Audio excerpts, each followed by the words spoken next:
దైవ చిత్తానుసారంగా దుఃఖపడాలి, అది నీలో మారు మనసును కలగజేస్తుంది అన్నాడండి. ఏంటి దైవ చిత్తానుసారమైన దుఃఖము అని అంటే, దేవుడు సంతోషపడే దుఃఖం.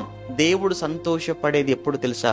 నిజంగా నువ్వు తప్పు చేశావన్న సంగతి నువ్వు దానిని గ్రహించి ఆ తప్పును ఆయన ఎదుట కన్నీళ్లతో, నిజమైన మారు మనసు అంటే పశ్చాత్తాపంతో నువ్వు కుమిలి ఆయన ఎదుట మోకాళ్ళేసి ఆయన ఒప్పుకునే దాన్ని వదిలిపెడితే అప్పుడు ఆయన చాలా సంతోషపడతాడు. అలా సంతోషపడినా, అలా ఒప్పుకున్న సందర్భాలు ఏమైనా ఉన్నాయా? దేవుడు సంతోషపడినా అలా ఒప్పుకున్న వాళ్ళు ఎవరైనా ఉన్నారా? పరిసేడు సుంకరి ఇద్దరు ప్రార్థన చేయడానికి దేవాలయానికి వెళ్తారు కదా. ముందు పరిసేడు ప్రార్థన చేస్తాడు, తర్వాత సుంకరి ప్రార్థన చేస్తాడు. కానీ పరిసేడి కంటే ఎవరి ప్రార్థన దేవుడు విన్నాడు?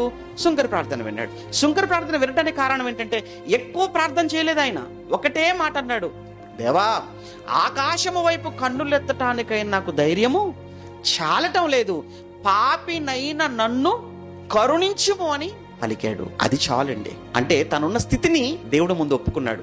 తనున్న పాపపు స్థితిని దేవుని ముందు ఒప్పుకొని దానిని విడిచిపెట్టాడు. చూసారా? అది దేవుడికి నచ్చింది.